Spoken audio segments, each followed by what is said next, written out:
Tá, então, vocês estão... Boa tarde, pessoal, para quem entrou aqui agora, né, é um prazer imenso estar com vocês. O Eduardo já apresentou o professor aqui, ele já tinha dado início, né, à conferência, então vou passar a palavra ao professor Youssef Salomão, para estar dando início novamente, que tivemos alguns problemas técnicos com a transmissão do YouTube, pedimos desculpas, mas infelizmente a gente sabe que a gente está sujeito a isso, né, Eduardo? Acontece nas melhores instituições, por que não acontecer também na nossa, né? Então, com você, professor Youssef, passo a palavra e muito obrigada a todos por terem entrado aqui, tá? E uma boa tarde a todos. Obrigado a todos vocês, a todas vocês. Obrigado, Kelly. Como eu disse antes para o professor Eduardo, esse não é um privilégio nosso, porque essa semana o Roger Chartier não conseguiu dar uma palestra aqui num evento no Brasil, porque a internet lá do Collège de France deu problema, não foi a nossa. Então, estamos todos sujeitos a esses problemas, né? Pois bem, eu peço ao Pedro para passar o próximo, por favor. Ao próximo slide. Esse é um mural de azulejo da Faculdade de Direito da Universidade de Coimbra, que eu escolhi para a gente começar o conceito de identidade e a sua relação com memória coletiva e patrimônio. Todos sabem que a Universidade de Coimbra é um patrimônio da humanidade, né? E, pelo reflexo, talvez vocês percebam que foi colocado um vidro em frente desse mural, porque há um azulejo mais gasto, que é exatamente o azulejo da raposa. A raposa, em Portugal, ela, a depender do contexto, ela é o símbolo de mau agouro, de má sorte. E os alunos e alunas de direito, quando ficam de prova, exame, prova final, eles chutavam a raposa, isso secularmente, né, desde que a faculdade existe, para afastar esse azar, ou a chance de azar, para serem aprovados. E só em 2019 foi colocado esse vidro. E aí eu pergunto a vocês, na balança da identidade de um lado e patrimônio de outro, que prevaleceu nesse momento foi o patrimônio, né? E o professor Paulo Peixoto, que era o meu anfitrião, costuma dizer que há alguns momentos que o patrimônio mata a identidade. Esse seria um deles? Eu acho que sim, né? Depois de mais de décadas de formação, séculos de formações de alunos em direito, não se pode mais chutar a raposa porque é patrimônio da humanidade, né? Então, esse é um questionamento, é uma provocação. Essa minha intervenção hoje aqui, essa conversa, é uma conversa onde eu formularei muito mais perguntas do que respostas eu darei. Que, já que é voltada principalmente para os alunos e alunas do mestrado, é para ajudá-los e ajudá-las a refletir sobre patrimônio, sobre essa relação com memória e identidade, porque é muito comum, é lugar comum fazermos essa ligação entre esses três conceitos, né? É comum porque é evidente, mas é preciso fazer isso de forma problematizada, né? São três conceitos que não são conceitos naturais, são categorias discursivas que fazem com que pensemos, né? Patrimônio. O patrimônio não pode ser visto com um véu à nossa frente, né? Um véu que esconde os seus conflitos, que esconde a condição conflituosa inerente ao próprio patrimônio. Então, é disso, ou é sobre isso que eu quero falar hoje, para tentarmos, a partir do patrimônio, pensar a ideia de cidadania e de emancipação. O próximo, Pedro, por favor.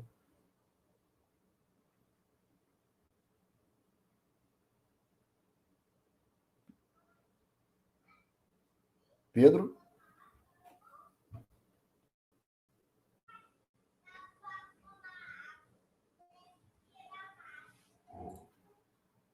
Pedro, você pode passar, por favor, para o próximo?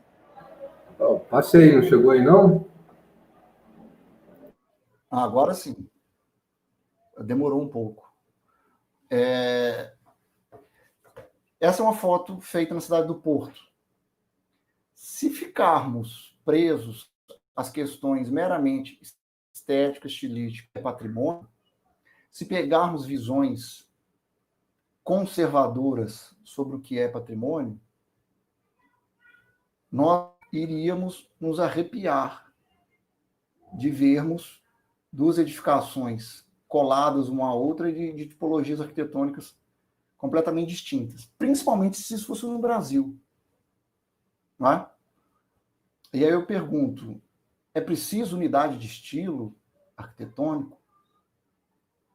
Eu não vou dar respostas, eu estou provocando a vocês. Né? Próximo, Pedro.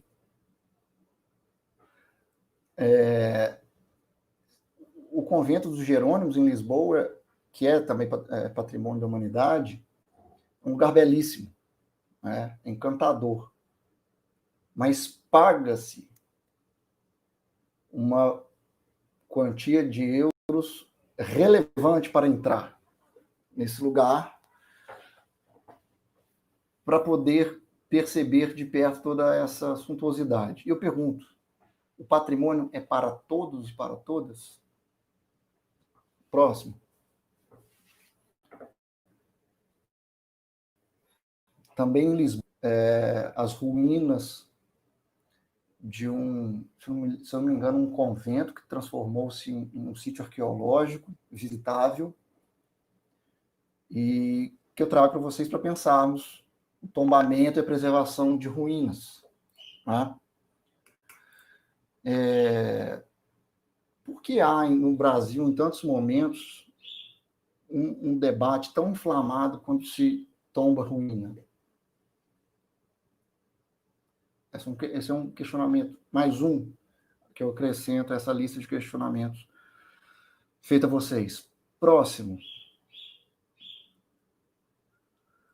Esse é o padrão do descobrimento. Tá? Em Belém, em Lisboa. Pergunto a vocês, além da sua monumentalidade, é preciso que façamos uma leitura histórica do monumento e não sobre o que o monumento diz. Primeiro, descobrimento. Eu, como brasileiro, ali me senti ofendido e disse a quem estava comigo, além de fazer sombra, esse monumento não serve para mais nada, além de nos ofender. Mas é um monumento belíssimo, uma estética. Só que ele, além de falar em descobrimento, ele é um monumento construído. Isso diz muita coisa. Né? A ideia de um Estado português com identidade forte, responsável pela civilização de parte da América, da África e da Ásia, né? Os grandes descobrimentos, não serve mais, e me desculpem os puristas, esse monumento não serve nada além de poder fazer sombra e ofensa. Próximo.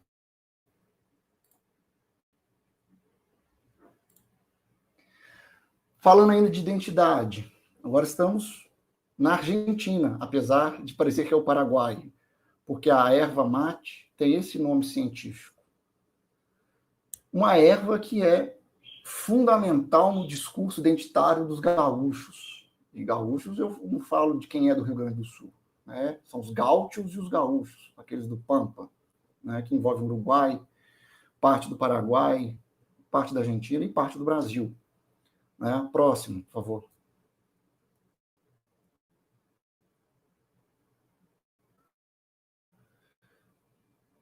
E há toda uma narrativa identitária que envolve isso aí isso é em Buenos Aires, tá? No Jardim Botânico, dizendo que ali havia sido plantado primeiro o mate por Charles Thays em 1896, ou seja, aquela tentativa, aquela velha conhecida busca por uma raiz histórica que fortaleça a identidade, né? Os mitos fundadores da identidade. Próximo, por favor. A Casa Rosada, né? Sede do Poder Executivo da Argentina, lugar obrigatório para qualquer turista, né? E que, se for um pouco desatento, não vai perceber que todas as quintas-feiras, à frente dessa casa, há um protesto, há mais de décadas, das Mães de Maio, que viraram avós de Maio, né, com o passar do tempo, reivindicando os desaparecidos e desaparecidas políticas durante a ditadura militar. Próximo, por favor. Isso é bem em frente à Praça de Maio, à Casa Rosada. E notem, as reivindicações, os questionamentos não são só sobre os desaparecidos durante a ditadura militar. Como ganhou força como um lugar de reivindicação pela memória, tornou-se também lugar de reivindicação por outras questões. Por exemplo, sobre os militares que lutaram a Guerra das Malvinas, né? Vocês podem ver isso à esquerda da imagem, né? Reivindicando melhores condições, reivindicando um soldo melhor, né? Próximo, né? Os veteranos da guerra. Memória e justiça sem esquecimento. Próximo. Aí um detalhe da foto mais próxima. Aí já são pais lutando contra o crack, uma droga semelhante ao crack, que é o Paco, né, no mesmo lugar, como tornou-se lugar de reivindicação. Né? Próximo.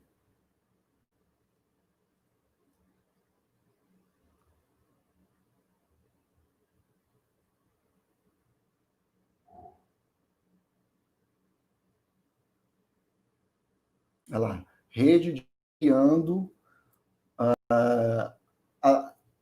guiando a luta contra a droga, não ao genocídio. Paco, né, seria o crack. Provocador de morte de tantos jovens na Argentina. Próximo.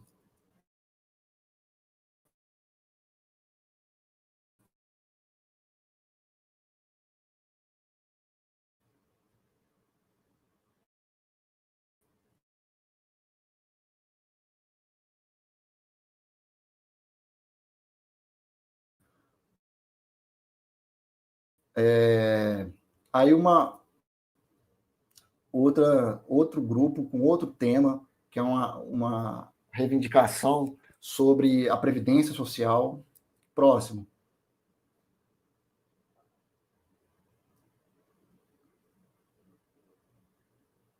Mais um grupo reivindicando uma luta, né, uma política pública contra a Paco. Próximo. Eu estou ilustrando isso a vocês para pensar. A Casa Rodada, essas manifestações são feitas em frente à Casa Rodada não por acaso. Né? As reivindicações políticas precisam dos seus lugares, e esses lugares muitas vezes envolvem o próprio patrimônio. Mais um grupo de manifestantes. Próximo, por favor. E aí, mais uns exemplos das marcas identitárias da Argentina. Quando eu estava fazendo pesquisa em Buenos Aires, era Copa do Mundo. Então, imaginem, o apelo identitário. E não só era Copa do Mundo, era o bicentenário da independência argentina. Então, as evocações aos mitos fundadores, a lugares de memória, as causas das identidades coletivas, ou aquilo que marca a identidade coletiva. E aí, as ações eram feitas ao pé do obelisco, e sempre havia uma indicação direta ao Maradona, não só porque ele era o treinador à época da seleção argentina, mas por ser o Maradona, né? Então, assim, essas marcas identitárias sempre feitas em lugares simbólicos. Pode passar. Outra marca identitária argentina, o tango, né?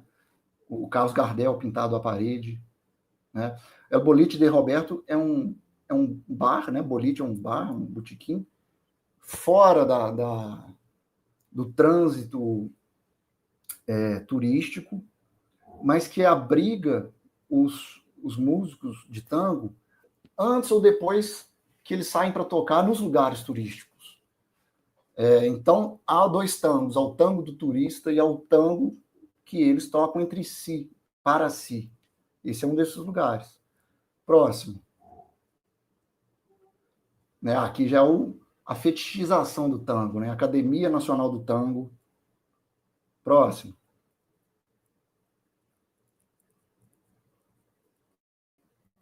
Olha lá, Palácio Carlos Gardel. E aqui cabe uma intervenção interessante. Pode passar para o próximo. Cabe uma intervenção interessante, que é uma disputa sobre a nacionalidade de Carlos Gardel.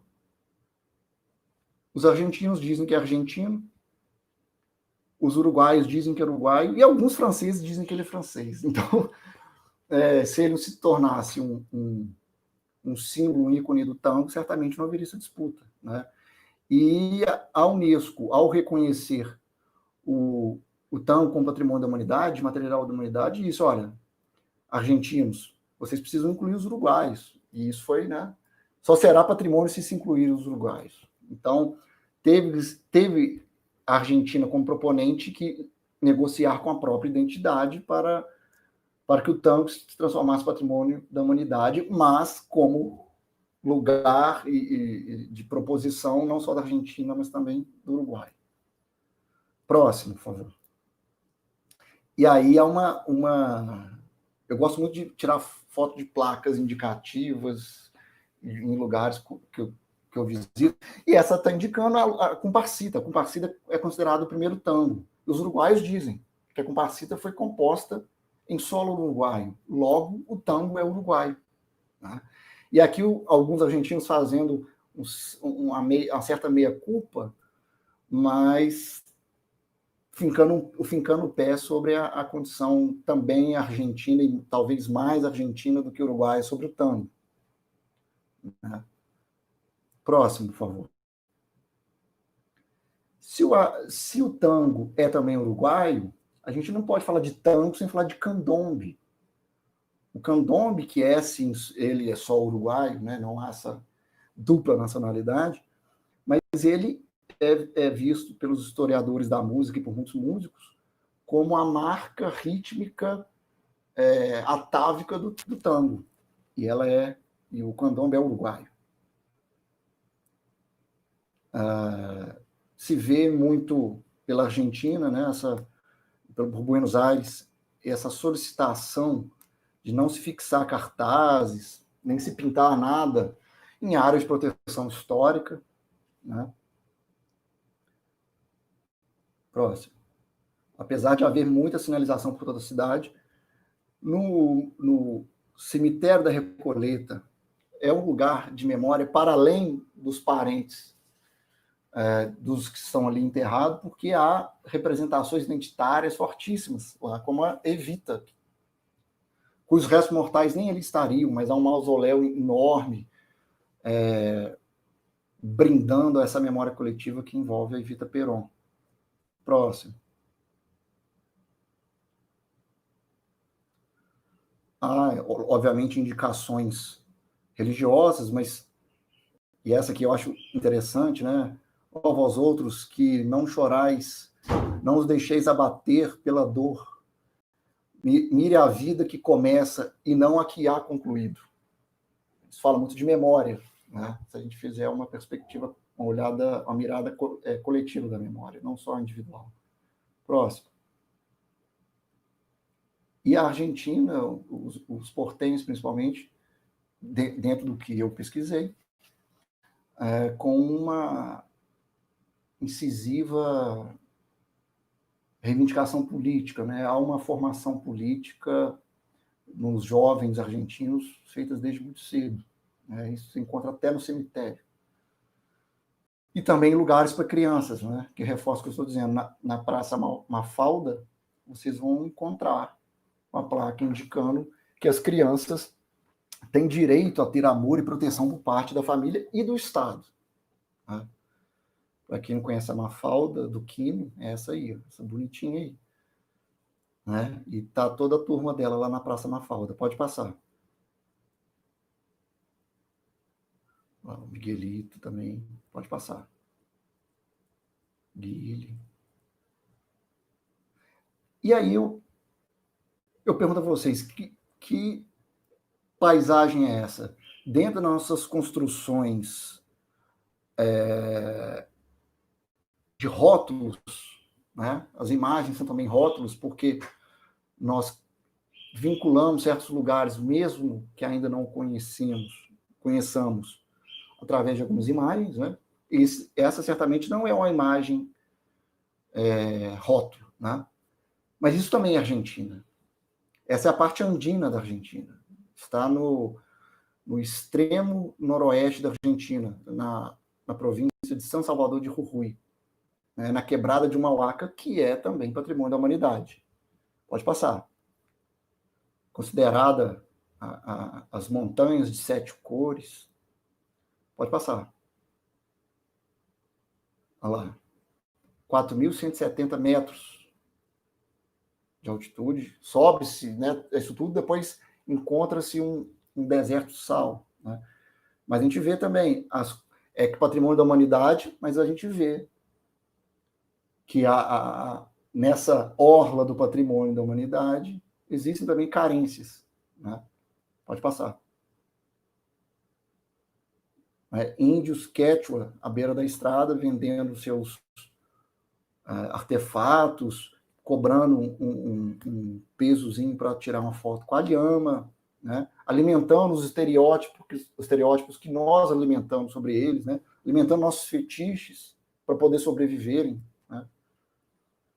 Esse é um cacique quechua. Volta um pouquinho. Isso. Estava conversando conosco, eu estava com um grupo de pesquisadores da UFG lá, sobre a importância de se alimentar a Pachamama, né?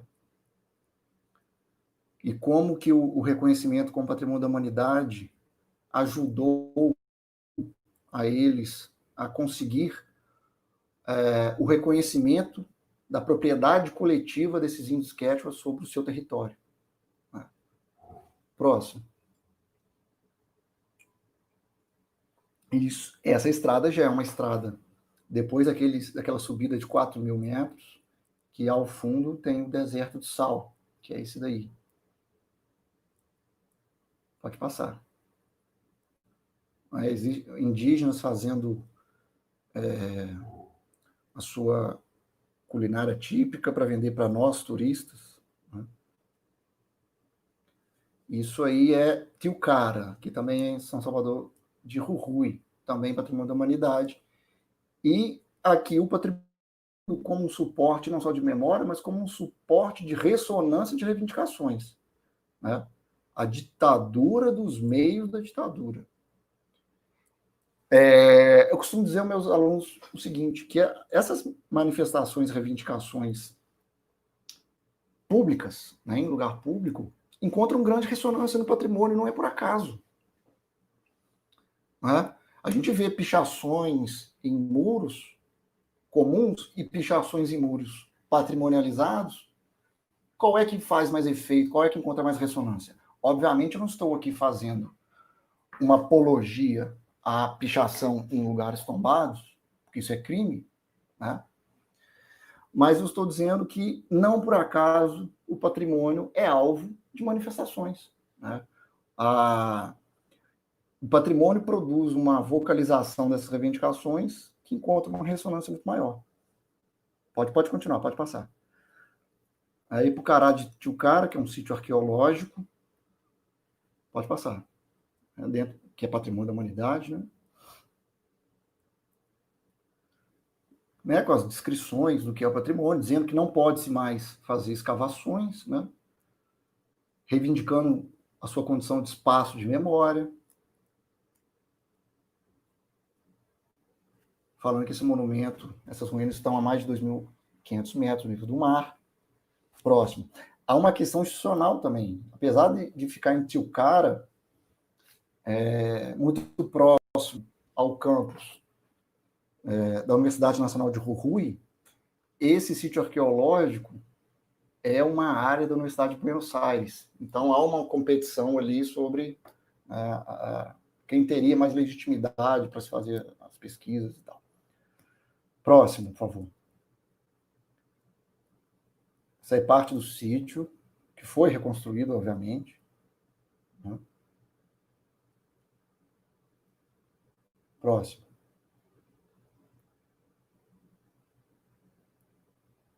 Pode passar. E isso é de umas coisas mais... Volta, por favor. Essa pirâmide é uma das coisas mais escalafobéticas do patrimônio. Essa pirâmide é construída no sítio arqueológico Patrimônio da Humanidade, que é um sítio pré-hispânico, foi construído em homenagem aos escavadores arqueólogos que lá estiveram. Não em homenagem aos índios pré-hispânicos ou ao grupo que ali estava, mas ao Juan Brossetti e a um outro que está... Isso dentro do sítio arqueológico. Pode passar. Isso é de uma estranheza absurda. Há também os sítios, os lugares de memória dos mitos fundadores, né? General Lavalle. E aí já estamos na cidade de São Salvador de Jujuy, né? Que é a capital. São Salvador é a província onde São Salvador é a capital. E em frente a essa praça, olha aí, em frente a esse palacete neoclássico, tem isso que se tornou usual no mundo inteiro, que é colocar eu amo Jujuy, eu amo Goiânia, né? Eu amo o que for, se tornando um lugar muito disputado por turistas. E à esquerda aí vocês me veem sorrindo em, claro, um grande tom de deboche. Pedro, não precisa dar zoom não, cara. Isso é um deboche. Como é que isso é patrimônio e constrói no meio de uma praça patrimonializado um Jujuy? Como é que se constrói no Porto Maravilha, eu amo Rio de Janeiro, não é? Se não for para atrair turista? Próximo. Essa é a igreja, é uma catedral em São Salvador, de Jujuy, que é o marco zero, considerado o marco zero da cidade. Não por acaso, um templo religioso católico é o marco zero. Né? A gente não vai ver nas Américas um marco zero ser em regra, um templo de raiz, de religiões com raízes africanas. Né? As matrizes africanas são fruto de preconceito e racismo, não só no Brasil. Né? Próximo. As indicações, né, de lugares patrimonializados ou patrimonializáveis, né? Que um restaurante, bar, indicado como sítio de interesse cultural, porque ali se reunia a parte da resistência à ditadura. A politização das organizações de bairro, né, na Tupac Amaru. Olha aí, nunca mais fome. Né? Não é num lugar patrimonializado, individualmente, mas há patrimônio em torno. Próximo. Aí também é São Salvador de Jujuy, só que são as Montanhas Verdes. É um lugar impressionante, porque um lado vocês têm aquelas montanhas áridas, e do outro uma montanha verde, no que eles chamam de mais perto do clima amazônico que a cidade pode chegar. Mas é um lugar impressionante. Pode passar, por favor. E aí já chegamos ao Brasil.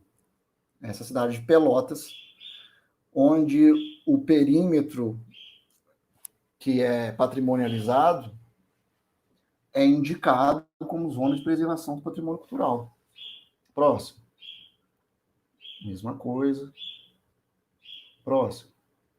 Isso aí já é Piratini, a cidade onde teria saído a Revolução Farroupilha, né? Não à toa o palácio do governo do estado é o Palácio Piratini. E aí toda a narrativa identitária dos gaúchos sobre a Revolução Farroupilha. Né? Próximo. Lá, palácio onde funcionou o governo provisório da gloriosa República Rio-Grandense. E essa questão da República Rio-Grandense está presente até hoje na bandeira do Rio Grande do Sul, né? Em qualquer evento oficial, canta-se o hino do Rio Grande do Sul. Né? O hino do Rio Grande do Sul talvez seja mais importante que o hino nacional para eles, principalmente para quem está ao sul do Rio Grande do Sul. Né? Notadamente, as regiões fronteiriças são mais dadas a esses conflitos de identidade. Mas eu ouvi de muito pelotense e rio-grandino de que torcia mais para a seleção do Uruguai do que para a seleção brasileira. Né? O Museu Histórico Farroupilha. Essa data está errada, tá, gente? 2006 eu não tinha idade para viajar sozinho, não. Pode passar. Eu era ainda acadêmico de direito nessa época. Aí Rio Grande, cidade de Rio Grande, próximo a Pelotas, né, e seus monumentos e suas estátuas. Aqui repousam os restos mortais do general Bento Gonçalves, outro mito fundador da goianidade, né, doados pela família da cidade de Rio Grande. E se a gente imagine, se a gente levanta a questão, mas os farroupilhas que venceram, mantiveram as suas hierarquias militares, lutaram na Guerra do Paraguai, massacraram os lanceiros negros. Será que a gente consegue derrubar uma estátua do Bento Gonçalves? Eu só estou falando isso porque eu não estou no Rio Grande do Sul, estou distante fisicamente de algum gaúcho, porque não sei, eu seria linchado. Ainda mais 5 dias depois da data da Revolução Farroupilha, né? O 20 de setembro lá é muito mais importante que o 7 de setembro. Né? A fundação do Rio Grande de São Pedro, né? Cidade de Rio Grande. Pode passar. E aí eu me deparo com a suástica nazista na fábrica Heingens, que é um lugar de memória, apesar de ter sido deixada ao esquecimento. Pode passar. Essa imagem está ao lado da igreja Nossa Senhora do Rosário dos Pretos. Será que é acaso? Não sei, eu achei uma suástica, depois eu acho isso. Né? E aí falo de uma ruína no Brasil. Já falamos de uma ruína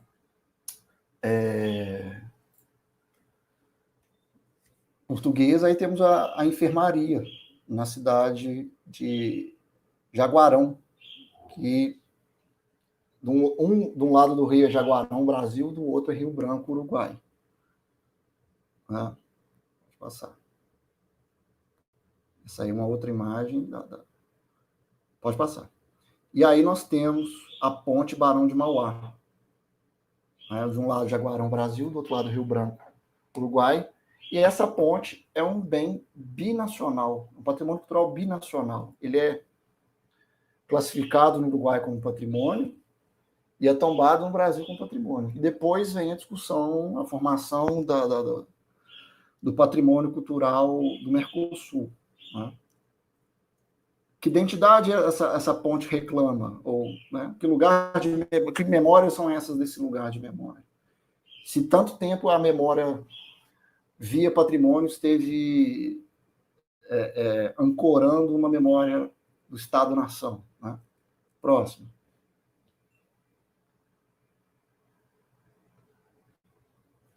Isso no Uruguai. Isso foi em 2010, se não me engano.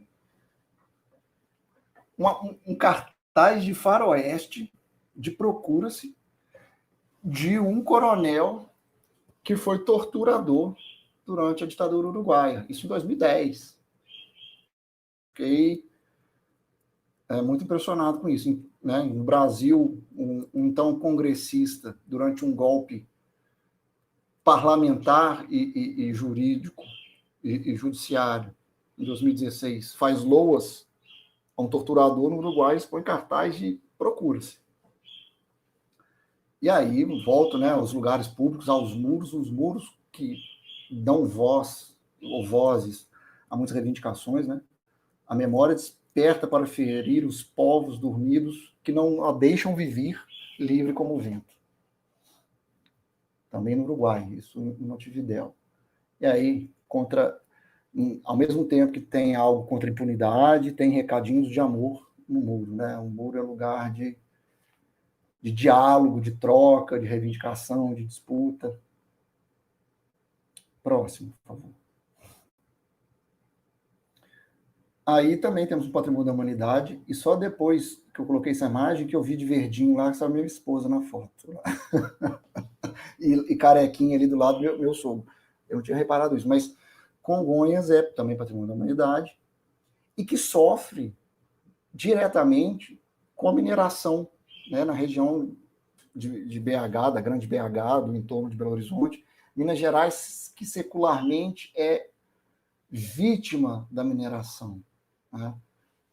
Secularmente, desde a descoberta do ouro até as tragédias de Mariana, de Brumadinho, e da próxima que vier, porque ela virá. Né?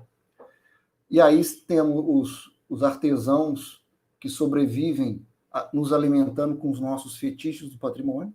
Né? Isso aí é ao lado do Santuário Bom Jesus de Matosinhos, próximo. E, obviamente, Minas Gerais, uma ladeira, né?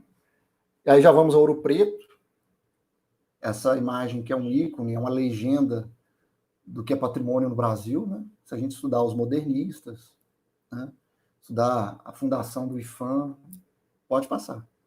Né? Ouro Preto fala por si só, né? Ouro Preto é monumento nacional desde 1933, ou seja, antes mesmo do Estado implementar uma legislação como foi a do Decreto-Lei 25. E cultuando também em Minas Gerais os seus mitos de origem. Né? Pode passar. Essa praça se chama Tiradentes porque ali esteve exposta a sua cabeça. Né? E aí eu pergunto, se alguém adivinhar que igreja é essa, o Eduardo vai dar de presente a coleção do Riusen, né, a trilogia do Riusen sobre história da historiografia. Eu trouxe essa imagem dessa igreja para pensar um pouco no Aloysio Magalhães, porque o Aloysio Magalhães, quando ele pergunta em triunfo, né, ele está conversando com outros intelectuais que estão falando da importância de Ouro Preto, de Congonhas, do Rio de Janeiro, da parte histórica do Rio de Janeiro, São Luís, de Pernambuco e tal. E ele pergunta, e triunfo? O que ele quer dizer com isso? E a cidade de Triunfo, uma cidade do interior de Pernambuco, não vai entrar nessa discussão. Nós vamos continuar hierarquizando o patrimônio, né? Nós vamos... Esse artigo 1º do Decreto-Lei 25 vai continuar valendo, né? A excepcionalidade do bem, a monumentalidade. Essa é uma capelinha no distrito de Conceição, na cidade de Recreio, do interior de Minas Gerais, do final do século XIX. Por que isso não é uma legenda do patrimônio? Que bom que não é, porque se tudo se tornar legenda, todas as legendas deixam de ser legendas. Mas essa provocação do Erisma continua muito presente, né? Os arquitetos ainda continuam monopolizando grande parte do IFAM. Né? Claro que tem os arquitetos, os bons arquitetos que estão no IFAM, como a Lia Mota, né? A Márcia Santana, mas que não leem patrimônio como arquitetônico somente. Né? Próximo. E aí, mais uma Minas Gerais vítima da mineração. Né? A gente está falando de uma igreja com intervenção artística do Aleijadinho e tal. Isso também é Minas Gerais. Ser patrimonializado, isso deve tornar-se patrimônio, isso deve tornar-se um lugar de memória. Esse é o distrito de Paracatu de Baixo, pode passar, em Mariana. Olha a altura, eu estive lá, né, a Bianca Pataro, da Fundação Renova, muito gentilmente me convidou. Olha a altura que a lama chegou. Essa também é a Minas Gerais da mineração. Né? Será que devemos patrimonializar? Né? Pode passar. Isso também é Minas Gerais. Só que não é a Minas Gerais da tarja, né? do rótulo colonial, né? Barroco. O Art Deco e o Art Nouveau também estão na arquitetura de Minas Gerais. Né? Eu falo isso um pouco mais passional do que técnico, porque eu estou falando de Juiz de Fora, que é a minha cidade natal. Mas vocês veem o Art Deco. E eu fiz uma volta no centro da cidade com então diretor do Patrimônio Material, o André Schlee. E ele falou assim, fala-se tanto que Goiânia é a cidade do Art Deco, porque não conhecem Juiz de Fora. Né? Eu e o Youssef, que conheço as duas, já morei nas duas, eu acho o Art Deco de Juiz de Fora muito mais bonito que o de Goiânia, que os goianos não me escutem. Próximo. O Art Nouveau, Juiz de Fora. Vila Iracema. Próximo.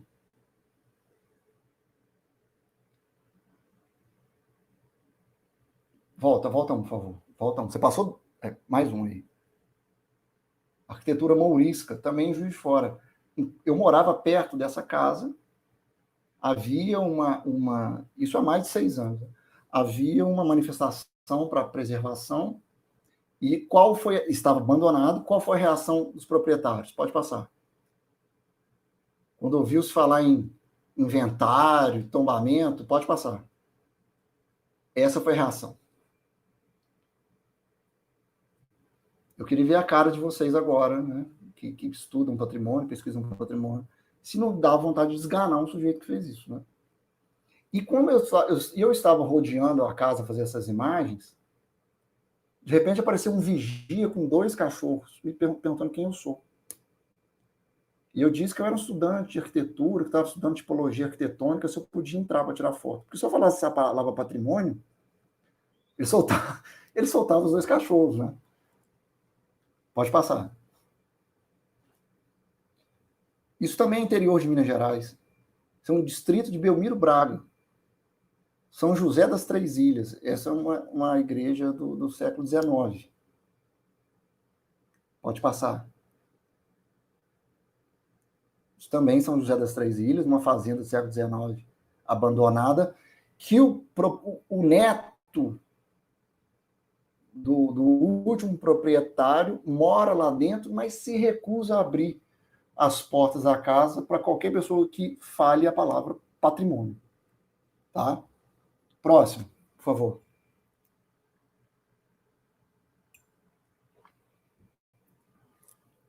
Essa talvez seja a melhor foto que eu tenho para traduzir o que eu penso sobre patrimônio. Diminui o zoom um pouquinho, por favor.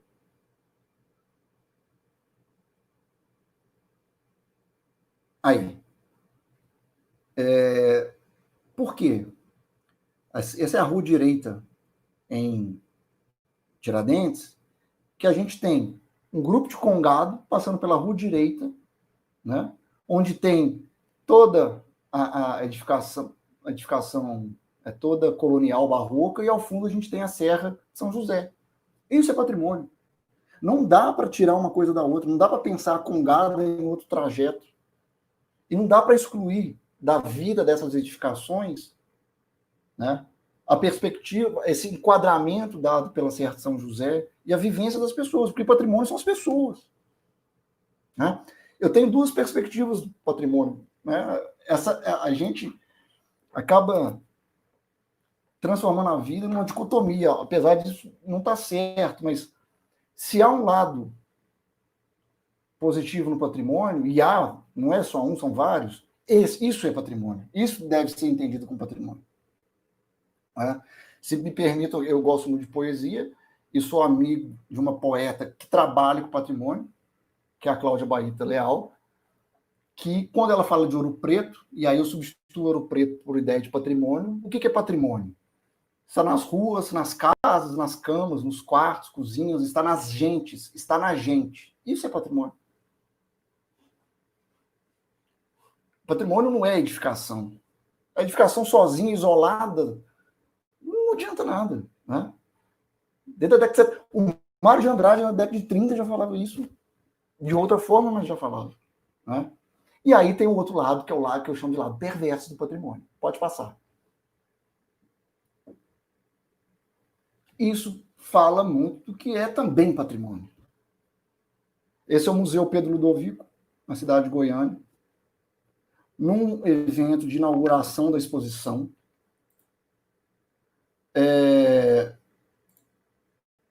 que as pessoas que não se enquadravam, ou não se viam dentro dos estereótipos que lá dentro estavam, sequer entraram.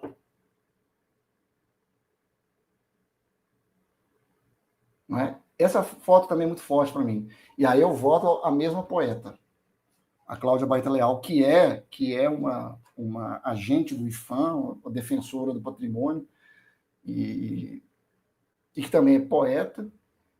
E aí, pegando também uma poesia dela, um trecho de uma poesia dela, e adaptando ao que o meu discurso, o patrimônio é também desabamento. Né? Patrimônio é memória, detalhes e entulho. À frente, só o despenhadeiro. Qualquer coisa sua já é desabamento. Isso aí é o desabamento do patrimônio. Né? Quando o patrimônio destrói identidades. Quando ele acentua as lacunas, as diferenças sociais. Pode passar. Para quem não conhece o Museu Pedro Ludovico, essa é a biblioteca do Pedro Ludovico. Eu não consegui fazer uma foto melhor.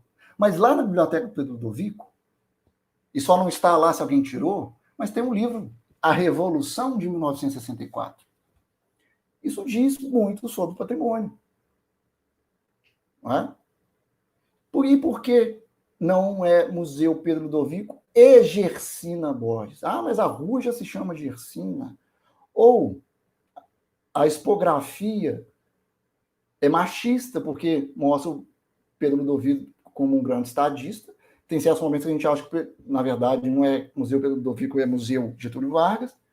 E quando se fala da Gersina, mostra-se as roupas, os utensílios domésticos, etc. Aí, esse também é Pedro Ludovico. De um lado, Bandeirante, do outro lado, Getúlio Vargas. Isso fala muito do que é Goiânia. Goiânia, a partir da leitura antidemocrática, né, de uma memória sua que foi de um período antidemocrático, e como essa memória, esses mitos de origem, falam muito forte nos discursos pelo e para o patrimônio. Próximo, por favor. No dia lançamento dessa exposição, os políticos, obviamente, presentes, o carro do governo de Goiás parado onde? Olha a plaquinha. Todas essas imagens eu fiz no mesmo dia. Proibido parar e estacionar. Outra foto. Eu vou até pedir para o Pedro não dar zoom nessa daí, mas vocês percebam no vidro traseiro tem a propaganda política de um determinado indivíduo que parou na esquina, e todo mundo que dirige sabe que não se pode estacionar na esquina, mas que para que o indivíduo que saiu dali, uma figura política importante, percorresse o menor fizesse o menor percurso possível. Próximo. Isso tudo. E aí, o grande policial militar, com pezinhos de Jânio Quadros, que ali estava, não estava para multar esses carros. Estava para garantir a segurança desse indivíduo que parou no lugar proibido para fazer o seu palanquezinho na reinauguração da exposição do Museu Pedro Ludovico. E eu que estou aqui há 4 anos só, 5 anos só, já teve 2 ou 3 inaugurações de exposição Pedro Ludovico. Mudando só as plaquinhas, com os mesmos objetos em exposição. Próximo. Essa também é uma foto que eu gosto muito, que eu fiz durante uma das manifestações contra a censura, né, contra o autoritarismo que tem tomado muita força no Brasil, e que é no pedestal que coloca o Anhanguera na sua condição quase celestial. Voltando ao que eu disse, não é por acaso que aí está escrito Quilombo resiste. Não é por acaso que aí está escrito fora Temer. E um pouco menor à esquerda está um cartaz com a imagem, com o desenho da Marielle Franco. Não é por acaso. Né? Não é por acaso. Eu quero que vocês percebam a dimensão política do patrimônio. Né? O patrimônio é a expressão política da memória. Não dá para dissociar político de patrimônio. Político no sentido amplo, não é a política partidária. Não. Esse é um pequeno aspecto do patrimônio, apesar de ser muito, muito efetivo. Mas também das reivindicações, das disputas por memória. Disputas por valores democráticos ou autoritários. Tá? Próximo, por favor. Brasília, Catedral de Brasília. Todo mundo conhece. Pô, Brasília é muito fácil fazer foto boa com o pior celular que você tem, porque a luminosidade é uma maravilha.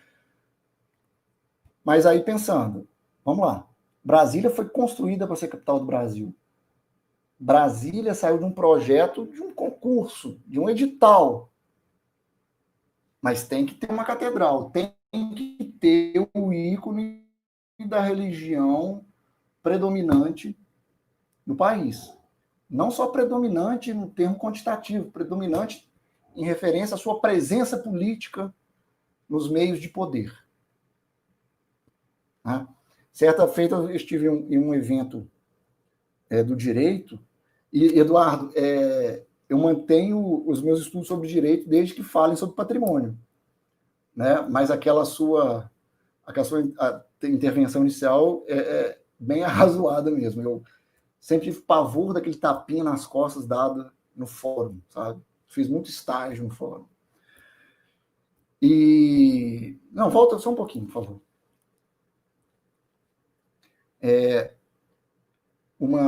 Certa vez eu estive num evento de direito e patrimônio, e que um professor disse, e os professores de direito têm, por aprenderem isso quando alunos foram, e eu posso falar disso de cadeira, né, pela minha formação em direito, tem a estranha mania de serem doutrinadores.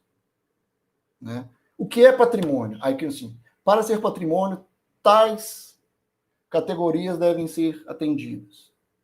Uma delas ele disse, antiguidade. Aí eu falei, o novo não pode ser patrimônio? Ele falou, não. Eu falei, e Brasília, que foi a Catedral de Brasília, que foi tombada antes de ficar pronta? Ou o aterro do Flamengo, que foi tombado antes de ficar pronto? Não são patrimônio? Essa catedral não é patrimônio? Mais uma pergunta que eu faço a vocês. Próximo. E agora eu vou entrar no seio mais local, Pirenópolis e Goiás. Primeiro, uma coisa que eu tinha meio que mitificada na minha cabeça era da condição barroco-colonial de Pirenópolis e Goiás. E me surpreendeu muito positivamente ver que Pirenópolis e Goiás não são cidades meramente barroco-coloniais. Né? Isso foi muito enriquecedor passear por essas cidades observando suas arquiteturas, né, para tirar um pouco dessa ideia muito equivocada da tipologia arquitetônica dessas cidades. Próximo.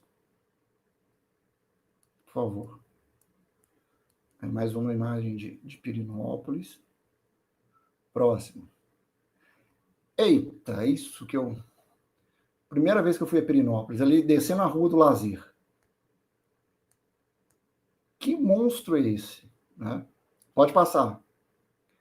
Descobri depois que está embargada essa obra, né? Lá tem um escritório técnico.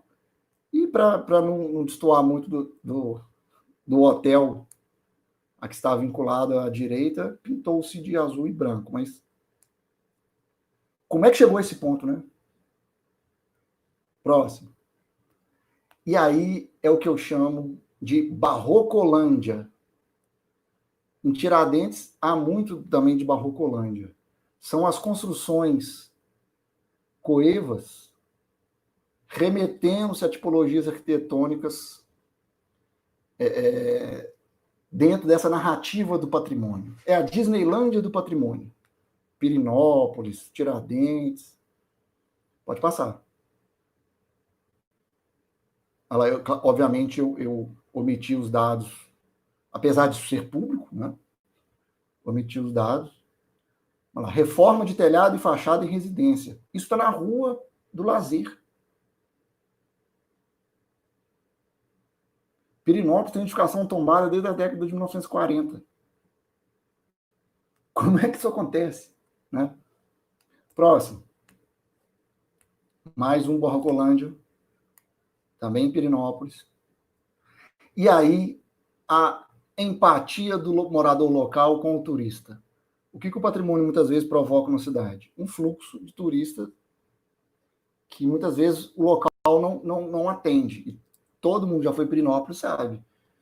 Num grande feriado, falta-se água, né? Os preços multiplicam por 10 de tudo. E essa simpatia que eu adorei do morador. Se estacionar, fura os pneus. É isso aí. É isso aí. Próximo. Eu fiquei horas esperando esse carro sair daí para tirar uma foto da Boa Morte, sem interferência, mas não deu. Aí está um dos ícones, né? 2 ícones da cidade de Goiás. Essa, me corrija se eu estiver errado, é a Nossa Senhora Rosário, não é isso? É, Eduardo. Só que ninguém mais fala Nossa Senhora do Rosário dos pretos, né? Porque antes era dos pretos. E, salvo engano, foi a única igreja demolida e reconstruída, a igreja dos pretos, né? Isso não é acaso. Próximo. A boa e velha Casa da Ponte, né? Cora, né? O chafariz. Eu costumo dizer para meus alunos em tom um pouco jocoso, é que a matriz, que é caiada até uma altura, e a parte de cima do tijolo é aparente, acho que até por uma determinação do IFAM, para que houvesse legibilidade da intervenção, eu digo que em Goiás, até a parede, até o muro é caiado. Né? Um trocadilho bem infame.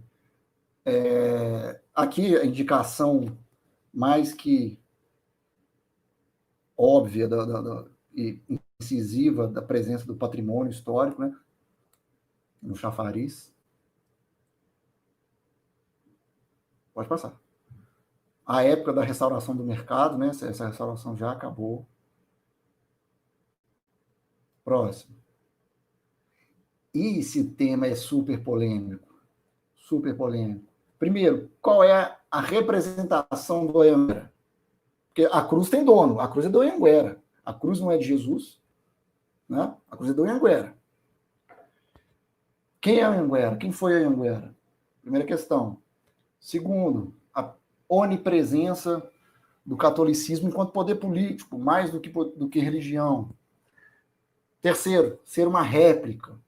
Quarto, não está exatamente no local que estava antes da inundação de 2001. Né? Teve um caminhoneiro que deu um depoimento e disse, antes era mais difícil manobrar aqui. Agora depois depois foi recolocado um pouco mais para lá, fica mais fácil manobrar. Próximo. O Museu das Bandeiras, né? Que isso em 2016, pode passar, perto dessa placa estava esse aviso. Devido aos cortes orçamentários da cultura e à instabilidade no pagamento dos contratos do museu, a partir do dia 18/5/2016, passaremos a funcionar em novo horário. Essa é uma das grandes realidades da cultura brasileira, que de 2016 para cá só vem piorando. Né? A gente não teve melhora. Falando sobre recursos, né? Repasse de recursos, políticas públicas voltadas não só para o patrimônio, como para a cultura.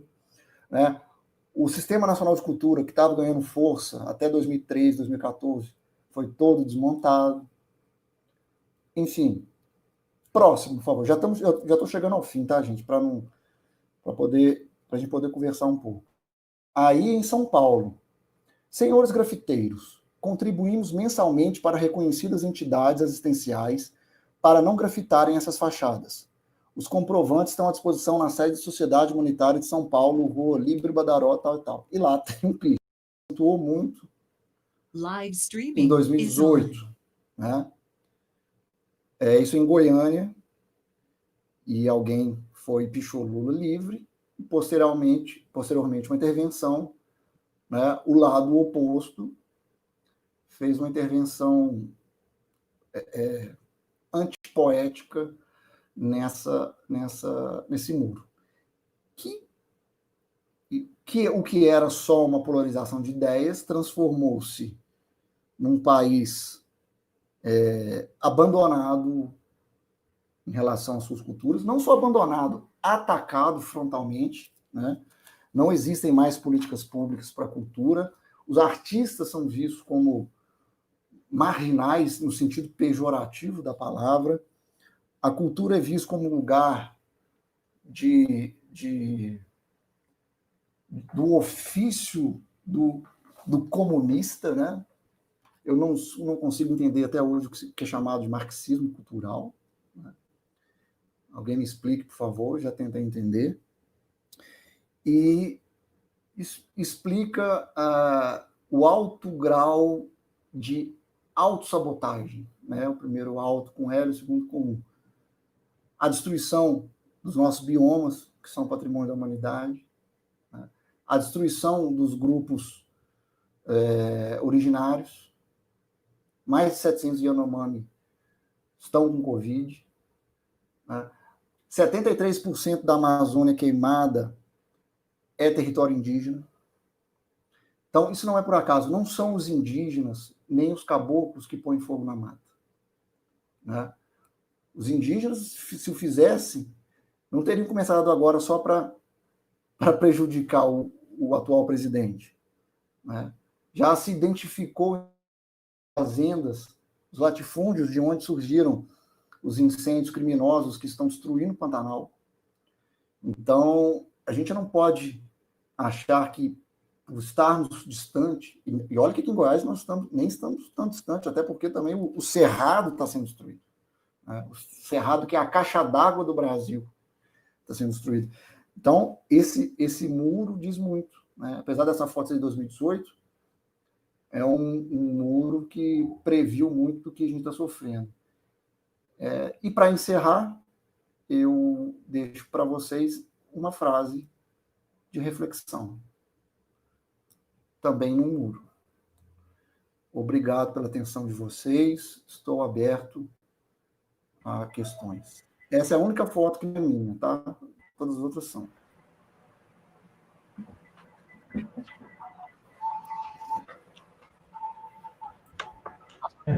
As perguntas. As perguntas eu estou recebendo, a Daísa está me enviando já bonitinhas e organizadas. Vocês podem mandar via chat.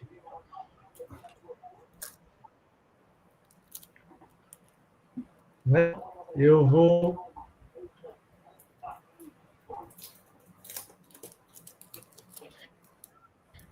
fazendo para o professor Youssef umas provocações. Acho que é melhor que o de Goiânia, né? Acho que a briga Minas e Goiás está comendo, está acontecendo, mas se eu fosse escolher, ficaria com a Havana lá em Cuba para sair dessa briga de vocês. Mas, nós temos muitas questões,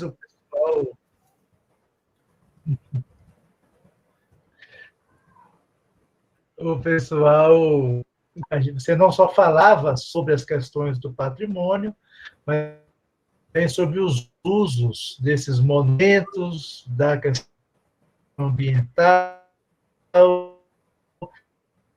da questão política, né? Uma série de apropriações desses lugares, dessas ruas. Edu, você vai ter que fazer a pergunta de novo, porque teve uma falha no seu áudio. Seu microfone teve uma falha, Eduardo. O Eduardo saiu, gente? Professor Eduardo. Daílza, eu sugiro que você faça pergunta, porque teve algum problema ali com o Eduardo. Você está com as perguntas organizadas? Certo. Eu estou organizando algumas questões também que alguns ouvintes estão acompanhando pelo YouTube, mas depois, quando o Eduardo voltar, eu passo a organizar as outras questões. Vamos lá, então. Professor Youssef, a primeira questão é da mestranda Cássia Maria de Queiroz, mestranda no PROMEP. Ela faz a seguinte questão: professor, sobre o monumento do patrimônio do descobrimento em Portugal, eu não entendi a parte em que o senhor falou que pode ser destruída, porque não serve para nada. Mas daí há um paradoxo, pois dentro da minha compreensão sobre o patrimônio, é preciso preservar, porque mesmo que a gente desgoste, ele conta a história de uma época, de um passado, que ao mesmo tempo preserva a nossa memória e reforça a nossa identidade, mesmo que dentro de uma perspectiva crítica. O senhor é a favor de apagar as memórias em forma de monumento? Você vai fazer uma rodada ou eu vou respondendo? Você gostaria de ser 2, 3 questões? Podemos fazer a cada 3? Eu acho que dá, estou anotando aqui. Tá. Pode falar a próxima.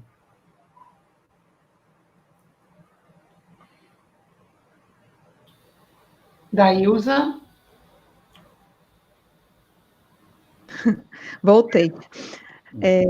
Professor, essa pergunta é da mestranda do PROMEP, Elisângela da Silva Beltrão. Ela faz a seguinte questão: professor Youssef, quais os principais desafios encontrados na atualidade para os defensores do patrimônio? Quais são as ações para que possamos preservar o nosso patrimônio mediante a atualidade relacionada ao processo do desmonte do atual presidente? Tá. Terceira questão é da mestranda do PROMEP, Tatiane Pereira Canuto de Lima. Professor, para você, quais são os desafios no contexto político atual de se pensar, debater sobre questões sensíveis ou patrimônios invisibilizados, como temas relacionados aos afrodescendentes e indígenas? Tá. Respondendo primeiro a Cássia. Cássia, eu acho que a gente tem que avaliar caso a caso, quando fala-se de apagar ou destruir monumentos. Num primeiro momento, eu não tenho tanta legitimidade para dizer que o padrão de descobrimento tem que ser demolido. Né? Eu não sou português, mas eu acho uma afronta à memória dos brasileiros. Claro que, quando eu digo que aquilo serve só para fazer sombra, eu estou criticando, eu estou sendo... eu estou usando do jogo da dialética. Aquilo está sendo imposto para a gente. Olha, foram os portugueses que descobriram o Brasil. Primeiro, você concorda, Cássia, que foram os portugueses que descobriram? Né? Essa é a primeira questão polêmica. A segunda, e eu respondo que tem que ser analisado caso a caso, é se eu sou a favor a destruir monumentos. Sim e não. Vamos lá. O que eu quero dizer com isso? A gente não pode dizer que, apesar de um valor estético, estilístico, arquitetônico, não ser o único valor do patrimônio, ele é também um valor atribuído. O que eu quero dizer com isso? É fácil a gente dizer que o Borba Gato tem que ser extirpado, porque além de ser uma ofensa aos grupos indígenas, principalmente, né, aos afrodescendentes, ele é feio, né?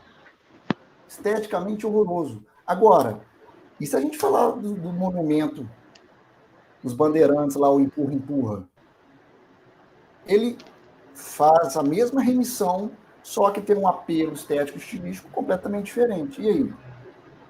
Vamos usar dois pesos, duas medidas? Né? Então, assim, analisar caso a caso, sempre ouvir o maior número de pessoas possível, né? Ouvir os grupos que sempre foram marginalizados das políticas públicas, principalmente. Né? E a pergunta da Elisângela e da Tatiane, as perguntas eu posso responder juntas porque elas se conversam entre si. Eu acho que a primeira coisa, como pesquisador do patrimônio, a gente tem que defender o IPHAN. Tenhamos acordo ou não com certas práticas do IPHAN, nós temos que defender o IPHAN, porque não existiria patrimônio brasileiro se não fosse o IPHAN. E o IPHAN não é uma entidade neutra, não é um leviatã. O IPHAN é um instituto feito de pessoas que estão sendo ameaçadas, têm os seus cargos ameaçados. Aqueles que estão em cargos comissionados, que estavam, mas que têm expertise na área, como Célia Corsino, como a Salma Saad, como André Schlee, foram tirados seus cargos para que ocupassem, e aí tem vários outros exemplos, para que paraquedistas e especialistas de outras áreas que não do patrimônio ocupem esses lugares. Então a gente tem que denunciar e defender quem está lá dentro, não só os comissionados, como é mais difícil, porque eles estão dançando, né? Mas quem trabalha, quem dá a cara a tapa, porque essas pessoas que trabalham, né, que são concursadas, estão lá dentro, certamente têm chefias desses cargos comissionados, não preparados, que falam a língua desse governo autoritário. Acho que o primeiro passo é esse. Né? E fazer isso também localmente, com as instituições estaduais e municipais. E quanto às questões sensíveis sobre os invisibilizados, é fazer o mesmo. O patrimônio só vai ser possível, né? Só vai ser meio de cidadania, meio de emancipação, se os grupos invisibilizados, marginalizados das políticas públicas, né, como indígenas, quilombolas, ribeirinhos, caiçaras, ciganos, foram incluídos na política de patrimônio. Só quando o patrimônio deixar de ser branco, machista, católico, europeu, né, aristocrático, é que ele vai ser democrático. Então, é lutar por esses indivíduos nos nossos discursos, nos nossos textos, nas nossas falas, né? Do que adianta a arte inclusiva dos índios Oiapi, do Amapá, ser patrimônio do Brasil e da humanidade, se um grupo de garimpeiros invade a área Oiapi e mata um cacique Oiapi? Ou seja, o que eu quero dizer com isso? O que adianta ser patrimônio se a vinculação do grupo ao território não é garantida pelo Estado? Acho que é isso. Então, voltou? Meu som voltou? Sim, sim. Tinha caído. A minha internet não é tombada, ela aí tomba de vez em quando, o sinal. Faz parte, né? Vai. Então, você já respondeu as primeiras questões, o pessoal ficou muito intrigado com seu desgosto com aquele monumento ao descobrimento lá, o mar, né? E tem essas revisões todas que você poderia comentar. Acho que você já deu a dica aí na sua resposta em relação ao passado escravista, né? Uhum. Então, essa destruição, essa participação muito ativa da população afrodescendente em várias partes do mundo, na destruição de alguns monumentos, e claro, assim, não todos, nem tudo, mas é uma questão interessante, né? Há uma questão da nossa aluna Aline sobre a questão do decreto-lei 25 de 1937, sobre as suas possíveis atualizações, seja a partir da Carta Magna, seja algum projeto mais recente, né? Que ela está trabalhando muito com a questão dos livros do tombo, da questão da justiça, né? E fazer só mais duas, senão você fica com muita coisa. Outra questão da nossa mestranda Edneia é sobre uma foto, o lado perverso do patrimônio, em inauguração e exposição em Goiânia, que faz ela perguntar sobre a relação periferia-centro histórico, né? Como superar essa barreira, se é possível fazer isso a partir das questões patrimoniais. Tá, pode mandar mais uma, se quiser. Mais uma? Pode. A Cássia ficou incomodada com a foto do Museu Pedro Ludovico, né? Nosso querido fundador de Goiânia, né? É verdade que dizem que politicamente Dona Gersina era muito hábil, viu? Muito hábil. Do ponto de vista das minhas pesquisas com a igreja, ela foi fundamental. A Dona Gersina, com sua devoção, com seu diálogo com o bispo, etc. Mas então, ela estava lá, trabalhando no Museu Pedro Ludovico, né? E ela fala que o evento, na verdade, era um café com Pedro, que é um evento, né, que ela ajudou a organizar na gestão do governo anterior. A concepção do evento era ser aberta ao público, e a proposta era de inclusão de todos. Inclusive, ela diz aqui na pergunta, o portão ficava aberto para qualquer transeunte que quisesse parar, observar, entrar na casa e tal, né? Outros entravam, inclusive, os funcionários do museu, sempre para convidar quem estivesse passando ali, né? Esse projeto Café com Pedro teve várias conferências, inclusive professores, assim, né? Como o Youssef teve lá, o Eliezer, tanta gente boa, a Cristina. Bom, eu podia comentar um pouquinho, não sei se foi muito dura a sua fala, talvez comentar um pouco a observação da nossa aluna, Cássia Maria de Queiroz. Tá. Primeiro, eu quero voltar, pedir desculpa à primeira turma das perguntas, agradecê-los pelas questões. Voltar a agradecer também aqui a Aline, Edneia, a Cássia. A Cássia, vou começar pela Cássia.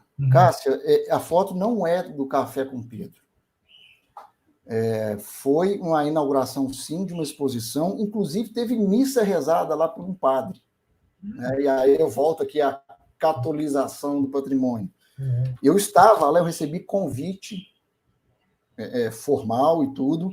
O portão estava aberto, sim, Cássia, mas o que eu pergunto assim, aquelas pessoas se sentiam incluídas no estereótipo que ele estava presente, branco, rico. Tinha gente como é que chama aquela peça de pele de animal, estola. Tinha gente de estola, no calor de Goiânia. Então, apesar do portão estar aberto, será que eles se sentiam bem-vindos? A questão é essa. Né? Eles não receberam um convite formal como eu recebi, certamente. E não foi um Café com Pedro. Foi uma inauguração com padre e tudo mais. E essa questão da habilidade política de Gersina está apagada dentro do museu. Né? Por que o hábil politicamente ele é o homem? Né? Diz, inclusive, que em algumas decisões mais delicadas, e até pela ligação da dona Gersina com a Igreja Católica, o Pedro Ludovico a consultava antes de tomar certo tipo de decisão. Se isso procede ou não, isso não está na leitura, né? Isso não é visível na exposição, pelo menos a última que eu fui. A dona Gersina é a mulher bela, recatada, bela eu não sei se ela era, recatada e do lar. Né? Quanto à pergunta da Aline, atualização do Decreto-Lei 25/1937. Aline, uma lei não precisa deixar de existir para ser atualizada. Ela pode sofrer revogações parciais. E o Decreto-Lei 25 recentemente sofreu uma revogação parcial. Quanto ao direito de preferência ou preempção, quando se falava que o dono de um imóvel tombado primeiro deveria oferecê-lo ao poder público para depois oferecer à iniciativa privada, isso caiu com um novo Código de Processo Civil. Tá? Então, assim, somente o artigo referente a isso. Mas eu concordo com você na necessidade de se atualizar o tombamento como instituto. Não mudar o Decreto-Lei 25, mas pode-se criar leis auxiliares. Né? Em algumas cidades já funciona o direito, a transferência do direito de construir, né? Que é um instituto auxiliar ao tombamento. Em algumas cidades, acho que Belo Horizonte, Curitiba, São Paulo. E respondendo a Edneia, quando fala-se do lado perverso do patrimônio, ela fala da relação de pergunta, né, sobre a relação periferia e centro histórico. É também um dos lados perversos, concordo com você, Edneia. A centralização do patrimônio, o tal do centro histórico, acaba, se não houver políticas públicas adequadas de inclusão, alargando as lacunas sociais. Né? Quando houve a enchente em 2001 em Goiás, né, poucas semanas depois do reconhecimento como patrimônio da humanidade, os moradores da periferia de Goiás atingidos pela enchente foram atendidos, assim como foram atendidos aqueles que estavam no perímetro de tombamento, ou no perímetro de reconhecimento como patrimônio da humanidade? É uma pergunta. Né? Ouro Preto sofreu uma favelização das suas encostas por conta do patrimônio cultural. Né? E aí entra o processo de gentrificação, que certamente vocês estudaram e conhecem. Acho que é isso.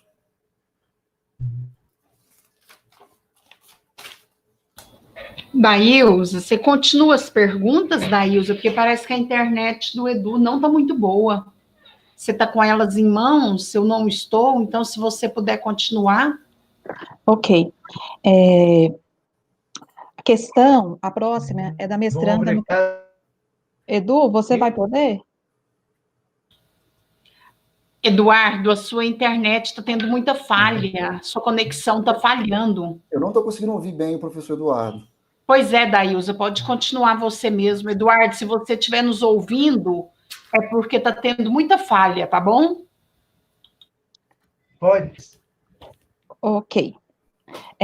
Professor Youssef, a nossa mestranda, Kênia Aparecida de Moraes, fez duas perguntas. Primeiro, como preservar as diferentes manifestações do patrimônio diante da grande mercantilização e espetacularização do mesmo na sociedade contemporânea? A segunda questão dela, como incluir os excluídos do patrimônio? Tá. E nós temos também algumas questões das pessoas que estão acompanhando pelo YouTube.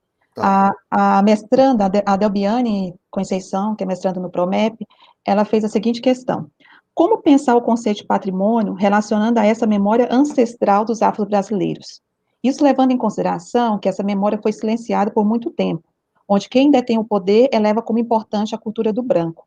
Um exemplo são as edificações, as formas de expressões ditas cristãs. Essa pergunta surgiu após a imagem do Anhanguera que você mencionou aqui, do qual sabemos que foi uma figura que massacrou grande parte de indígenas e, claro, era um escravocrata. Como interpretar uma sociedade que idolatra seu opressor em detrimento à memória ancestral? Mais uma questão? Ou já está bom essas duas? Pode falar mais uma, por favor. Essa pergunta de Hilda Freitas, graduada em História pela UEG e mestre em Antropologia Social pela UFG. A Hilda fez a seguinte pergunta: num país como o Brasil, cheio de desigualdades históricas, como instrumentalizar o patrimônio para o desenvolvimento da cidadania, sem cair num fetichismo? Beleza. Assim, são questões aqui que, se eu tivesse 4 horas para responder, eu acho que eu não daria conta de tratar tudo, né? Mas, assim, eu vou tentar, como nas outras, só pensar algumas ideias de resposta para não tomar muito tempo e a gente poder ouvir o maior número de pessoas possível. a Kênia, ela coloca um problema que é muito pertinente. Preservar sem folclorizar, salvaguardar sem folclorizar. Essa é uma das questões muito sérias nos processos de patrimonialização. Só se resolve isso com a inclusão, com a educação para o patrimônio, com a inclusão dos detentores nos processos de registro, né? O IPHAN tem feito isso, a duras penas, mas tem feito, em alguns casos, né? A duras penas em alguns casos. Mas o problema é anterior, né? Que só é resolvido com essa educação para o patrimônio no ensino básico, fundamental. A nossa tendência de exoticizar o outro, né? Tornar o outro exótico. Quando a gente fala em diferença, a gente não está falando a mesma coisa que diversidade, né? A Constituição Federal fala em diversidade, né? Constituem patrimônio cultural os bens materiais e imateriais referentes à ação, memória, identidade dos diversos grupos formadores da sociedade brasileira. Falar em integração, em igualdade, não é falar em nos transformar como iguais, porque isso seria perverso, mas sim admitirmos a nossa diferença.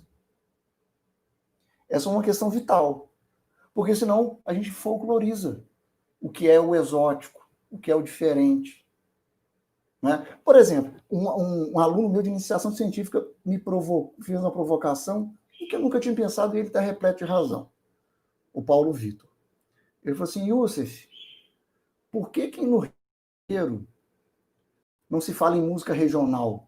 Música regional é a nordestina, é a sertaneja. Por que no Rio de Janeiro não tem música regional? Né? Pela questão política do Rio de Janeiro ter sido, por séculos, capital do Brasil, nas suas diversas facetas políticas. Né? A gente não fala de música regional na cidade de São Paulo. Pode falar no interior. Então a gente folcloriza o outro. Né? A gente quer apropriar-se da cultura diferente através do fetiche e da folclorização. Né?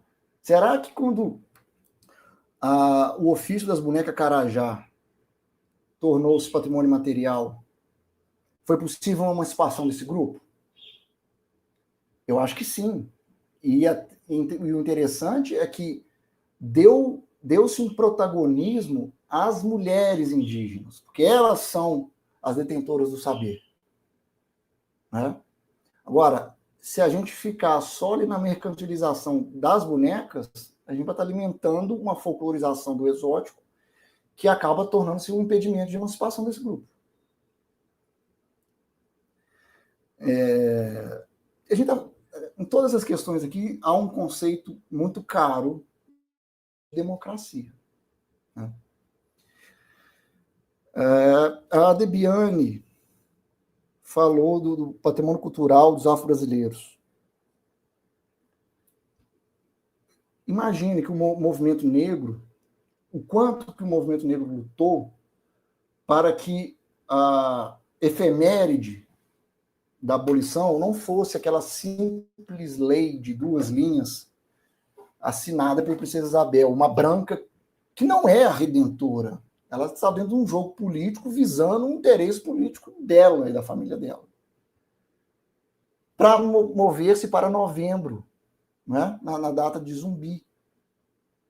E aí um negro chefia a Fundação Palmares, que é uma fundação que nasce no seio da redemocratização, responsável pelo reconhecimento dos quilombos, falar que sim, é a princesa Isabel que é a redentora, que Zumbi não tem relevância, que os africanos escravizados tiraram algumas vantagens do processo de escravização, isso em pleno 2020. É uma luta que esse movimento, e não só eles, temos que ter constantemente diariamente, não só nos palanques públicos, mas dentro da nossa casa, dentro de nossa intimidade, porque todos nós fomos criados em lares mais ou menos, ou escolas mais ou menos racistas e machistas, né? Então, eu acho que essa formação humana, escolar e extraescolar, é talvez a ferramenta mais importante, que tem sido atacada, tem sido destruída por ideologias proto-fascistas e neofascistas, né? E basta pensarmos aqui, puxa a lista do IPHAN de número de igrejas católicas tombadas e número de terreiros do candomblé, da Umbanda, tombados. Ou me diga uma igreja católica no Brasil que foi invadida e colocaram fogo nela por alguma milícia, como acontece em várias periferias do Brasil, com centros de Umbanda, centros de candomblé, né? No Rio de Janeiro, a gente tem até a Milícia de Cristo, né, vinculada à família do Bolsonaro, que tem um fogo em centros de Umbanda e de candomblé. É a cruzada do século XXI, né, feita pelos neopentecostais. E a Hilda fala desigualdades e desenvolvimento da cidadania sem fetichismo. Caímos nessa também, de evitar a folclorização e o discurso do exotismo do outro, do diferente.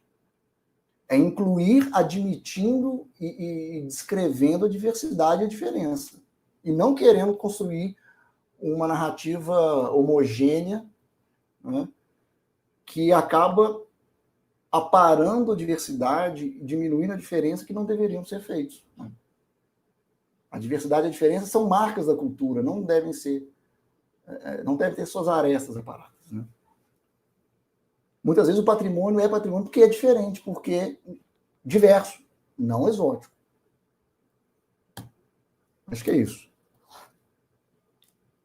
Obrigada. Youssef, farei agora mais algumas outras questões, e só para avisar que as questões encerraram, porque senão vamos ultrapassar o horário combinado com o professor. A próxima questão é da Natália Lousada. Ela pergunta: gostaria de saber o que o Youssef pensa acerca do patrimônio e memória da catástrofe do Rio Doce.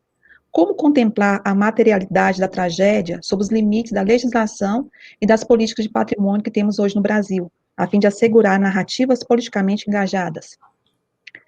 Essa próxima questão é do mestrando do PROMEP, Demisley Ferreira Girão. Gostaria de saber qual a sua opinião sobre as ações de preservação patrimonial a partir de uma ação local sem envolvimento do IPHAN, via do ato administrativo e registro ou averbações em cartório. E, voltando ao chat da plataforma que está sendo transmitida, o professor Wilton de Araújo Medeiros, professor do PROMEP, ele fez um comentário. Gostaria de observar que o papel da mulher na política é o mesmo até hoje, e que seria uma surpresa se fosse Museu Pedro e Gersina. Vou começar pelo final. Eu corroboro o que o professor Hilton disse, né? Ele repete a razão. Né? O machismo estrutural fica bem evidente nesses momentos. O Demisley, eu não sei se eu entendi bem, mas os municípios, eles têm suas competências constitucionais para preservação do patrimônio. Se você for à Constituição Federal, entre os artigos 20 e 30, você vai encontrar lá das competências da União, dos Estados-membros, dos municípios. Né? Só que são duas competências distintas. A competência administrativa, que é o dever de proteger, e a competência legislativa, que é de criar normas.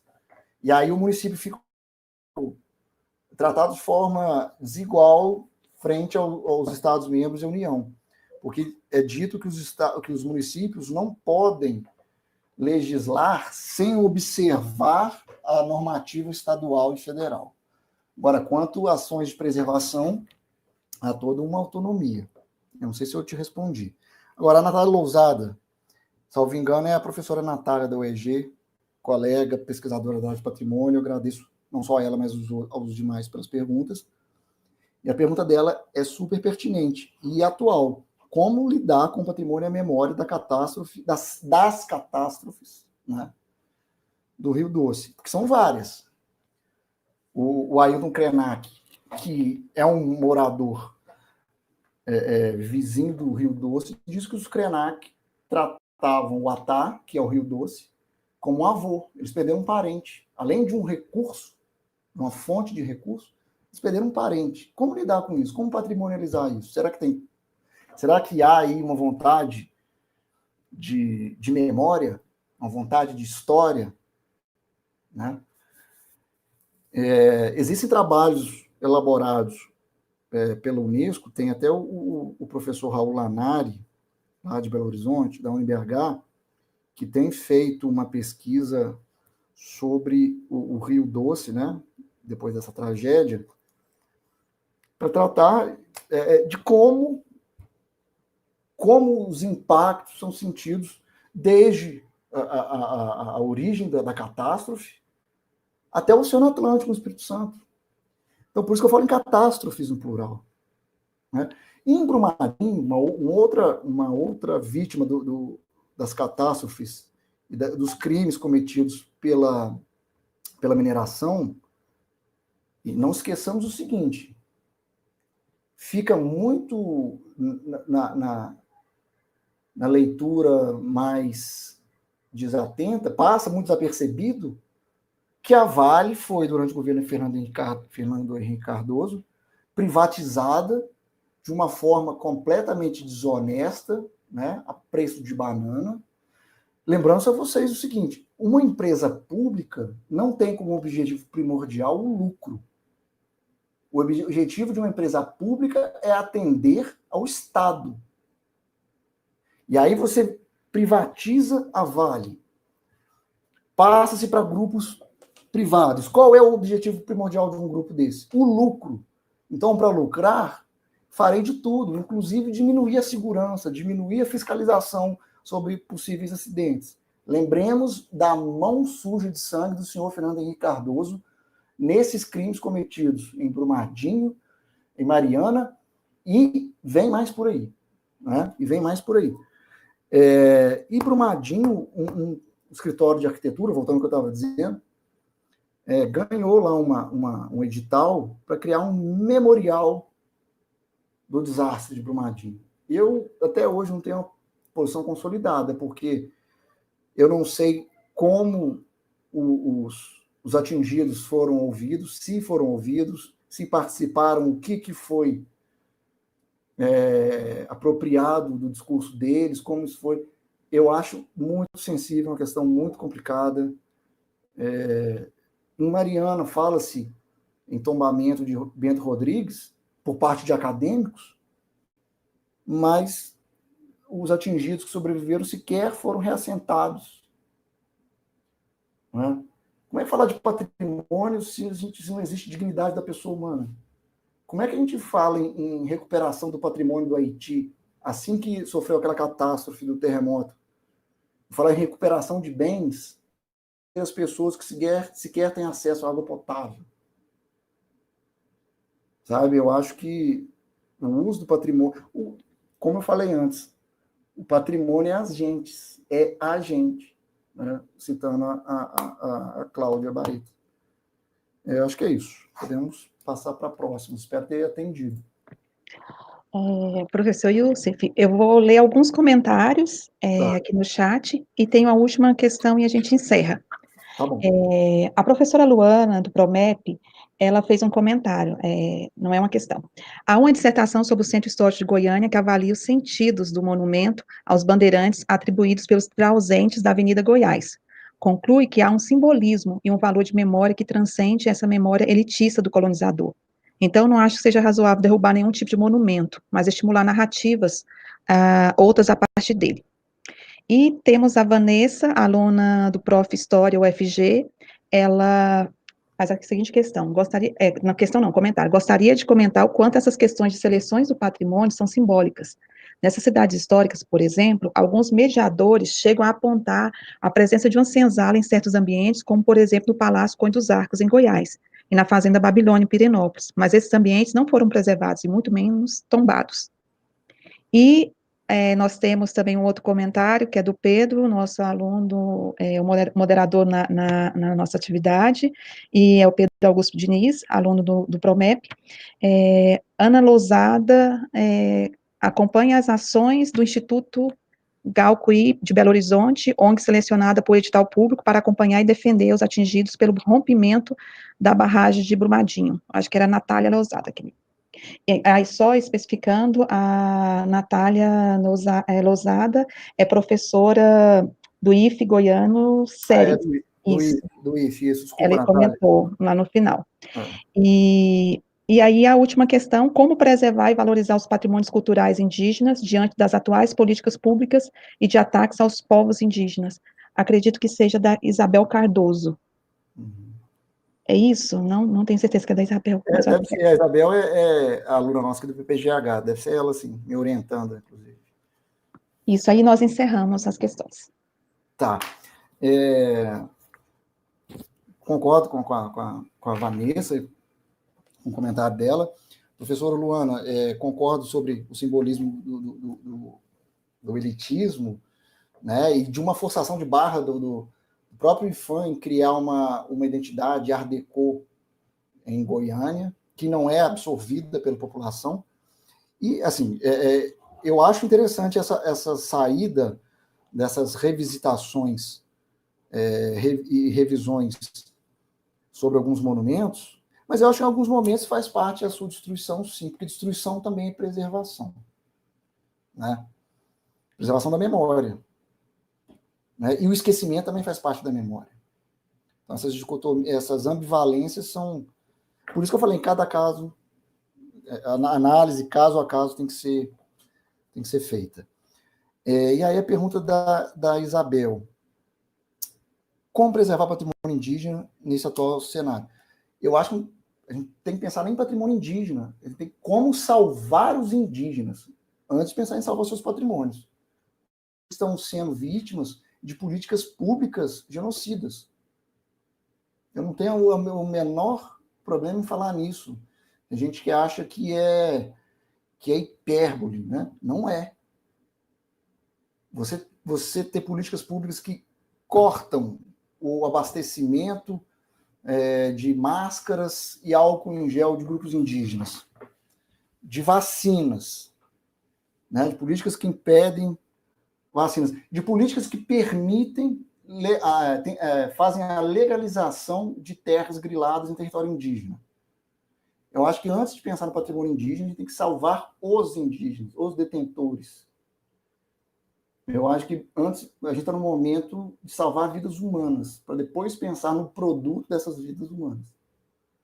A questão primordial é essa.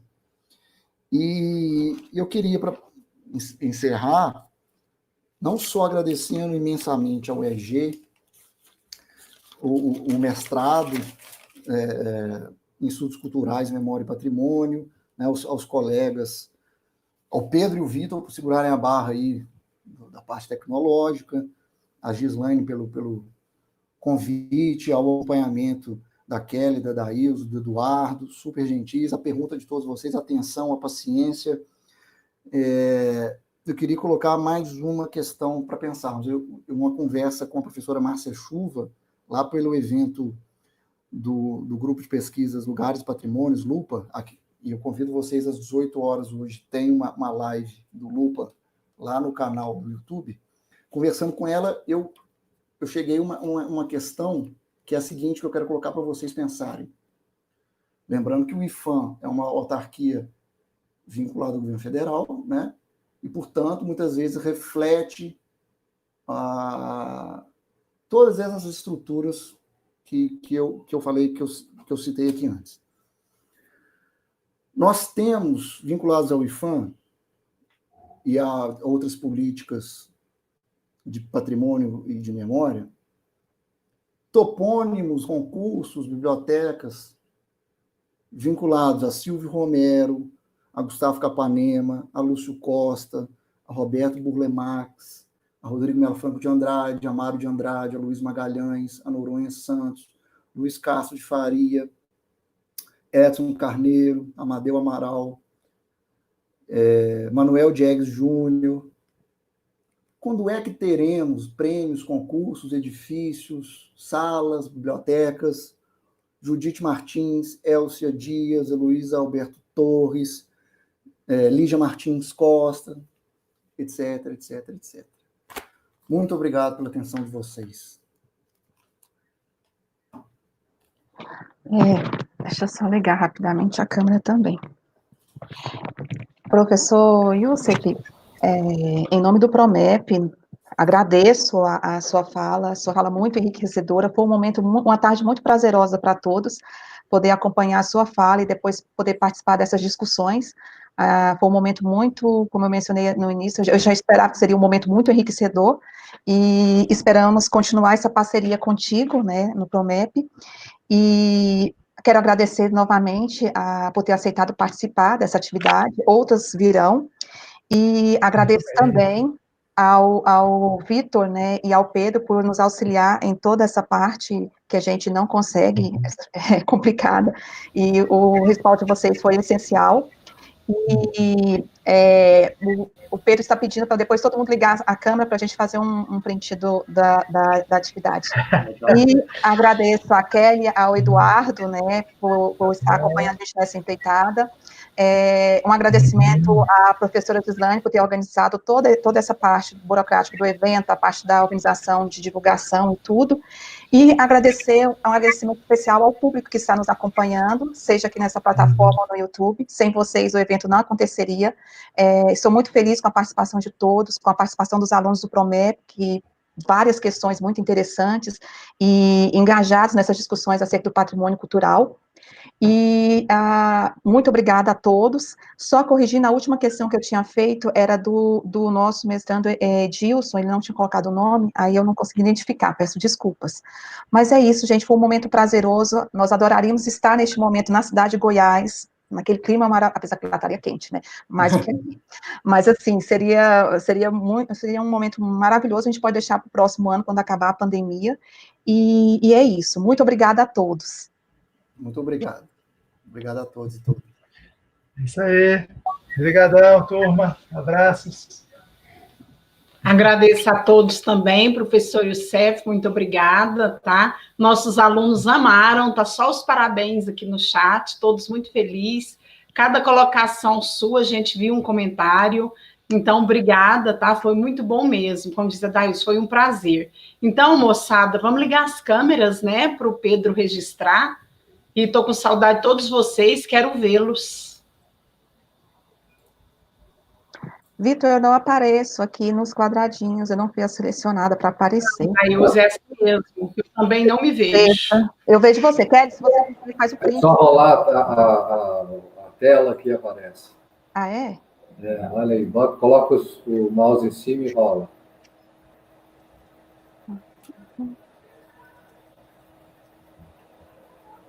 Vamos, gente, vamos ligar as câmeras. Vamos, câmeras, por favor, para a gente fazer um print rapidinho. Ô, Pedro, eu não consigo. Não dá a opção de eu ligar minha câmera, professora.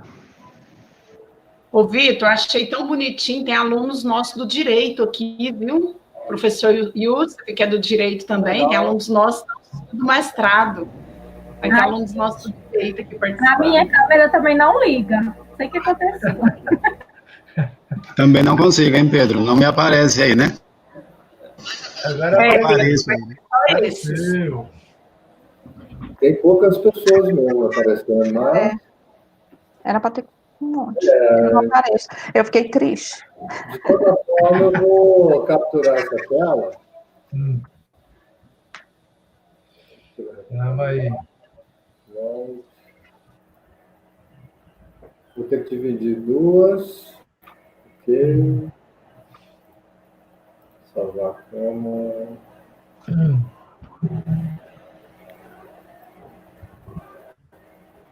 Agora Agora eu vou Saudade de capturar todo outro. mundo, hein? Nossa, é muito bom ver o rostinho de vocês, gente. Pois Vocês não têm noção. saudade de todo mundo. Hein? E uma boa conversa, tete a tete. E a Luciana aí? Só um minutinho que eu tô abrindo mil coisas aqui que não tem nada a ver. Vamos fechar isso aqui, capturar a tela, retangular, e lá vamos nós. Aí, capturado. Tá bom. Para a história do Prodep. Posteridade. E Pedro, nosso salvador. Foi muito bom. Também agradeço aí o Youssef com a sua visão muito próxima do que eu acredito ser que o patrimônio precisa ser repensado e se reinventar, né? Eu gostaria de falar muito, mas muito obrigado por vocês terem aí. Obrigado, viu? Obrigado a todos e todas. Obrigado mesmo. Tchau, tchau. Nós que Tchau, tchau, agradecemos, Youssef. Um abraço. Um abraço a todos.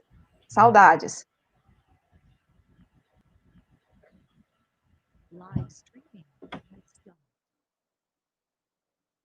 Agora eu apareci no final.